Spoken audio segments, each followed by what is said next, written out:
ایک خاندان میں جھگڑا چل رہا ہے، والد صاحب، اب عجیب بات دیکھیں، کلفٹن یعنی اس اچھے ایریا میں رہنے والے لوگ ہیں، کروڑوں روپے چھوڑ کر گئے ہیں، مگر بھائی بہنوں میں ایسا ڈسپیوٹ ہے کہ جناب کسی کو وراثت نہیں ملی ہے۔ اچھا وراثت نہیں مل رہی، پراپرٹی بک نہیں رہی، انہی کے بچوں کو میں نے دیکھا کہ بیچارے وہ رکشا چلا رہے ہیں، اور جناب وہ کروڑ پتی ماں باپ کے بیٹے ہیں اور کھانے پینے کے لیے کچھ نہیں، علاج کے پیسے نہیں ہیں۔ ایک بار مجھے کوشش کرنے کا موقع ملا، میں نے کہا بھائی جب ماں باپ اتنے چھوڑ کر گئے ہیں، سب بھائی بہن بیٹھے ہیں اور تقسیم کر لے، تو پتہ بہنوں کی طرف سے کیا پیغام آیا کہ ہم جناب پورا حصہ لیں گے اور بھائی کو بھی پورا حصہ ملنا چاہیے۔ اب یہ حال ہو گیا ہے، کہیں عورت زیادتی کر رہی ہے، کہیں مرد زیادتی کر رہے ہیں، زیادہ تر مردوں کی طرف سے زیادتی سامنے آتی ہے۔ مگر آپ سوچیں کہ یہ وہ مسٹیک ہو رہی ہے ہمارے معاشرے میں جو اسلام سے پہلے ہوتی تھی، مگر آج اسلام کے بعد بھی کوئی وراثت۔ اچھا پھر بھائی لوگ کہتے ہیں بعض اوقات کہ جناب اب تقسیم کریں گے تو کاروبار ختم ہو جائے گا، اب ابو کا چلتا کاروبار ہے، اگر بہنوں کو حصہ دیں گے تو ہماری پراپرٹیاں بیچنی پڑ جائیں گی، ابھی پراپرٹی کا ریٹ ٹھیک نہیں ہے، بعد میں بیچیں گے۔ ارے اللہ کے بندو، تمہاری 10 سال سے پراپرٹی نہیں بک رہی، بہن کو ضرورت ہے، اس کو بیچاری کو علاج کرانا ہے، اس کو اپنے بچوں کی شادیاں کروانی ہے، اس کو اپنا گھر لینا ہے، لیکن اس کے ہاتھ میں کنٹرول تو نہیں ہے نا۔ مگر اللہ دیکھ رہا ہے، جس کا جو حق ہے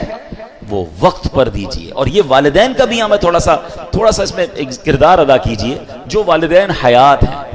دیکھیں یہ ماں باپ کی ذمہ داری ہے نا کہ بچوں کو ایجوکیٹ کریں۔ ہمارے یہاں اصل میں بات نہیں کرتا کوئی کہ یار ابھی سے اپنے مرنے کی بات کیوں کریں، بھائی ابھی کر لینا، بعد میں یہی بچے آپ کے لڑیں گے۔ جن ماں باپ نے زندگی میں بچوں کی اچھی تربیت کی، مرنے کے بعد وہ سارے بچے جڑے ہوئے ہیں، محبت سے پیار سے بھائی بہن رہ رہے ہیں، اور جہاں بتایا ہی کچھ نہیں، سمجھایا ہی کچھ نہیں،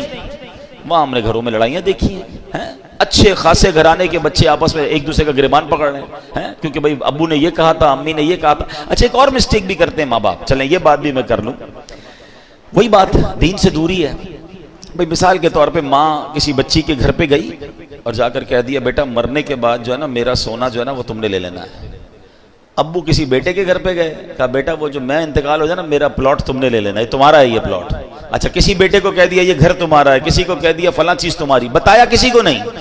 خود دنیا سے چلے گئے۔ اب ایک بچہ کہہ رہا امی نے مجھے یہ کہا تھا، ابو نے مجھے یہ کہا تھا۔ او اللہ کے بندوں، اگر آپ نے کوئی ایسی وصیت کرنی بھی ہے تو سارے بچوں کو جمع کریں، ایک پیپر بنائیں نا، اور بتائیں کہ میرے مرنے کے بعد پہلے تو تقسیم شریعت کے مطابق ہو سکتی ہے، ایسا نہیں ہو سکتا کہ آپ کسی بچے کا حق کم کر دیں، کسی کا زیادہ کر دیں۔ جو شریعت نے کہا ہے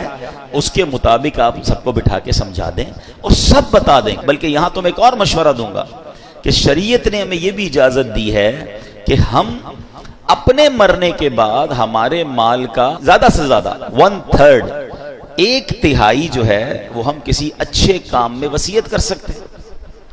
تو اگر اللہ نے آپ کو زیادہ مال دیا ہے تو آپ یہ بھی وصیت کریں کہ بھئی میرے مرنے کے بعد مثال کے طور پہ آپ کے مال کا 30%، 20%، 25% کسی صدقہ جاریہ والے کام میں کیا جائے،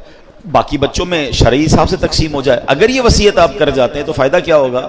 کہ اگر آپ کے مرنے کے بعد آپ کا جتنا بھی سرمایہ ہے اس کا 20-25% آپ ہی کے لیے خرچ ہو جائے، آپ کے مرنے کے بعد آپ کے لیے صدقہ جاریہ ہو جائے، کوئی مسجد، کوئی مدرسہ، کوئی کنواں، کوئی یتیم خانہ، بہت سارے صدقہ جاریہ کے کام ہیں، آپ کو جو پسند آتا ہے، کسی اچھی تنظیم کو آپ کو لگتا ہے کہ یار یہ لوگ اچھا کام کرتے ہیں ان کو دے دینا، یہ میرے لیے صدقہ جاریہ کا کام کریں گے، تو آپ کے تو وارے نیارے ہو جائیں۔